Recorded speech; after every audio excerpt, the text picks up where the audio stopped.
बिस्मिल्लाहिर्रहमानिर्रहीम। मैं हूं अली शेर और ज़ाहिर है मैं सहाफ़ी हूं, तो सहाफ़त, वकालत, अदालत, सियासत, ये सब कुछ आपस में जुड़ा हुआ है। आज की जो बड़ी डेवलपमेंट्स हैं उसमें कुछ सवालात भी हैं और कुछ वाक़यात भी। वाक़या ये कि रात 2 बजे अवामी मुस्लिम लीग के सरबराह शेख रशीद अहमद को गिरफ्तार कर लिया गया है। किस इल्ज़ाम में? वो जो उन्होंने बात की थी, आसफ अली जरदारी ने जो है वो इमरान खान को कत्ल करवाने के लिए टेररिस्टों को पैसे दिए हैं, टेररिस्ट ऑर्गेनाइजेशन को पैसे दिए हैं, उस हवाले से। और उसका जो मुकदमा था, उसके लिए जो दरखास्त आई थाना पारा में, तो उसके ऊपर जो दाने की नीयत थी, जो पुलिस का प्लान था, वो तो सबको नजर आ ही रहा था। लेकिन इसके खिलाफ सबसे इंपॉर्टेंट बात यह है कि शेख रशीद साहब जो थे वो इस्लामाबाद हाई कोर्ट गए और इस्लामाबाद हाई कोर्ट में उन्होंने केस फाइल किया और इस्लामाबाद हाई कोर्ट ने उस केस के ऊपर 6 फरवरी तक थाना पारा को किसी भी किस्म की कार्रवाई करने से रोक दिया। मैं क्या कह रहा हूं, इस्लामाबाद हाई कोर्ट ने शेख रशीद अहमद के खिलाफ 6 फरवरी तक थाना पारा को किसी भी किस्म की कार्रवाई करने से रोक दिया था और जवाब मांगा था मुतलका एसएचओ और इंतजामिया वगैरह से। लेकिन अब एसएचओ थाना पारा तो इतना मजबूत नहीं हो सकता जो इतनी जुर्रत करे कि वो शेख रशीद साहब जो है उनको गिरफ्तार कर ले और इस्लामाबाद हाईकोर्ट का हुक्म हो कि कोई कार्रवाई नहीं करनी। तो मुझे तो नहीं लगता, शायद आपको लगता हो कि मुमकिन है कोई एसएचओ इतना भी ताकतवर आ गया हो जो इस्लामाबाद हाईकोर्ट से ज्यादा ताकतवर हो। लेकिन ये सवाल यहां जरूर है, ये इस्लामाबाद हाईकोर्ट के लिए भी सवाल है कि क्या वाकई आप समझते हैं कि एसएचओ आपसे ज्यादा ताकतवर है, या वैसा ही है जैसे फवाद चौधरी के मामले में लाहौर हाईकोर्ट के जज साहब जो थे वो पहले 1 बजे बुला रहे थे फवाद चौधरी को, फिर उसके बाद उनको बुलाने 6 बजे का टाइम रखा और उन्होंने कहा कि मैं अपने फैसले पे अमल दरामद करके दिखाऊंगा, ये मुझे करवाना आता है। लेकिन हुआ क्या था, फवाद चौधरी को लेके इस्लामाबाद आ गए थे और जज साहब जो है वो, अब मैं क्या कहूं, थोड़ा सा नामुनासिब है अदालत से माजरत के साथ, मुंह तकते रह गए थे। जज साहब देखते रह गए थे। आखिर पे उनको एक एफआईआर दी गई कि हाँ ये मुकदमा है जी फवाद चौधरी पे, इस वजह से ये कार्रवाई मुकम्मल है और उसको इस्लामाबाद ले जाया गया है और वो ले आए। इसी तरह से अदालतों के साथ जो मजाक कर रही है ये हुकूमत, वो सबके सामने है। दूसरी तरफ इमरान रियाज खान को गिरफ्तार कर लिया गया। इमरान रियाज खान एक सच्चाई की आवाज, एक जोहदे मुसलसल, कितने मुकदमे उन पर दर्ज हुए, क्या कुछ उनके साथ नहीं हुआ, लेकिन उनको गिरफ्तार कर लिया गया कि जी वो दुबई जा रहे थे और वो एयरपोर्ट पे पहुंचे और उससे पहले वो एक मरतबा दुबई से होके आए भी हैं, उन्होंने खुद कहा है, वो ऐसा नहीं है। लेकिन फिर जब गए तो उनका जो है वो उसमें स्टॉप लिस्ट में नाम मौजूद था। अजीब मतलब एक माहौल बन रहा है, केसेस की स्पीड हो रही है, सब कुछ हो रहा है। मतलब हैरानगी की बात है कि ये सब कुछ क्या हो रहा है और क्यों हो रहा है। इस सारे तनाजर में वो general Amjad Shoaib, general retired Amjad Shoaib की एक वीडियो आई है, उसको जरा जरूर सुनिएगा। अल्लाह ना करे कि जो कुछ वो कह रहे हैं वैसा हो रहा हो।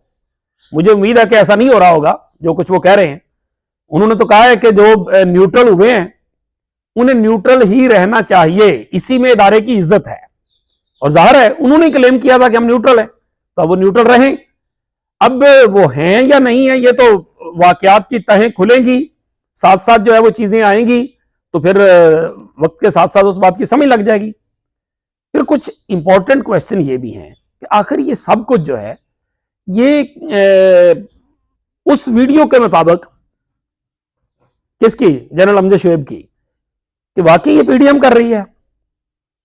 और अगर ये पीडीएम कर रही है तो देखने वाले, सोचने वाले, समझने वाले समझ सकते हैं कि ये वो पीडीएम है जिसमें इतनी जरूरत नहीं है कि वो जाके इलेक्शन में इमरान खान साहब का मुकाबला कर सके, तहरीक इंसाफ का मुकाबला कर सके।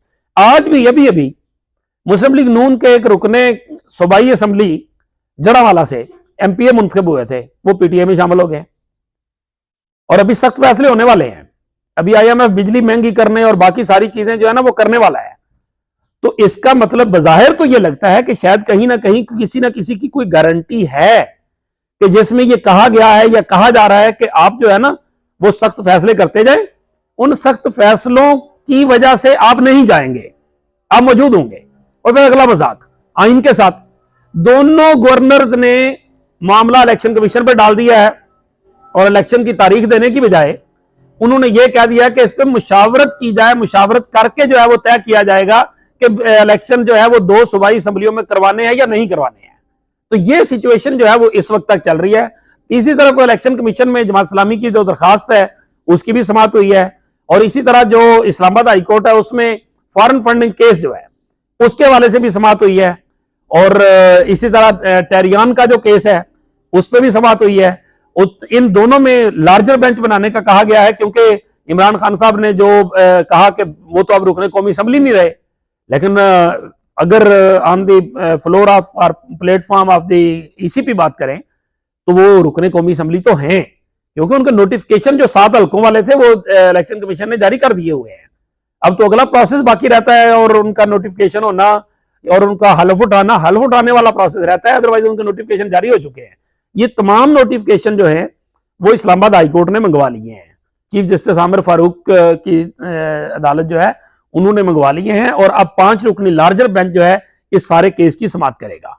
तो इसका मतलब बज़ाहिर यह लगता है कि केसों में भी तेजी आ रही है, स्पीड अप हो रही हैं चीजें, और यह भी कि खान साहब जो है वो इन पेशियों की वजह से, क्योंकि एक अदालत कह चुकी है कि अगर आप ना आए तो फिर हम आपके वारंट गिरफ्तारी जारी कर देंगे, तो उस लिहाज से अब खान साहब जो है वो इस्लामाबाद यानी बनी गाला आने का इरादा रखते हैं, उसकी तैयारियां हो रही हैं, उनके घर को सिक्योरिटी मेजर्स जो हैं वो लिए जा रहे हैं, और उसके बाद खान साहब यहां होंगे, और अब जो है वो लाहौर की बजाय इस्लामाबाद में बनी गाला से कचहरी और कचहरी से बनी गाला, और ये सारी एक्टिविटी शुरू होगी।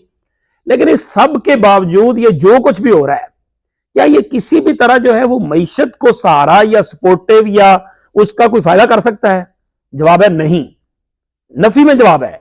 क्योंकि एक तरफ दहशतगर्दी हो रही है, किस लेवल पे दहशतगर्दी हुई है, और दूसरी तरफ जो है वो आप इस किस्म का माहौल पैदा कर रहे हैं कि जिसमें रही सही जो कसर है बदअमनी की या बेअमनी के पैगाम की, जो कहा जाता है ना कि सरमाया जो होता है वो परिंदे की तरह होता है, थोड़ी सी ठक की आवाज आती है तो उड़ जाता है। तो आप जो है वो रहा खा जो माहौल है उसको भी वो उस तरह से बना रहे हैं। इमरान रियाज खान को गिरफ्तार करके मीडिया को क्या मैसेज दिया जा रहा है? आज जो इस्लामाबाद हाईकोर्ट में पेशी हुई है इसके अमाद यूसुफ की ARY वालों के केस की, उस सारे चैप्टर के अंदर जो है वो देख लें कि वहां मीडिया जो है वो सरापा एहतजाज है। बात करने के ऊपर आप पाबंदियां लगाई जा रही हैं। वीलाग आपने किया है फलां, जोड़ दो उसके साथ गद्दारी, दहशतगर्दी। और दिलचस्प बात क्या है, गद्दारी की दफा 124 ए खत्म करने के लिए सेनेट ने बिल पास किया, वो कौमी असम्बली में मंजूरी के लिए आया, वो बिल ही नहीं मिल रहा, वो बिल गायब हो चुका हुआ है।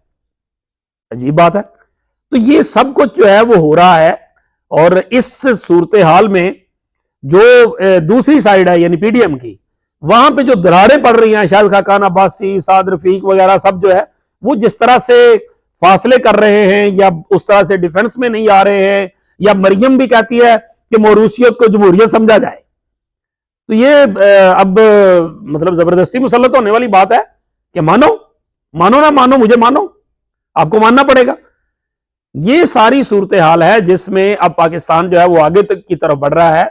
और शेख रशीद साहब की जो गिरफ्तारी है, अगर इस्लामाबाद हाईकोर्ट जो है वो उसको अपने ही फैसले के मुताबिक कलअदम करार देती है या उसका वो गिरफ्तारी को गलत करार देकर उसको रिहा कर देती है, क्या पल्ले रहेगा हुकूमत के? फिर हुकूमत कहती है कि जनाब ये सब कुछ जो कुछ हो रहा है ये इन लोगों को हीरो बनाया जा रहा है, इनको फलां। ये हीरो बनाने का मौका कौन दे रहा है? इस पे जो भी आगे डेवलपमेंट्स होंगी शाम तक की और मजीद उस हवाले से, उस पर भी आपको आगाह करते रहेंगे। इसी के साथ मुझे दीजिए इजाजत। अल्लाह हाफिज।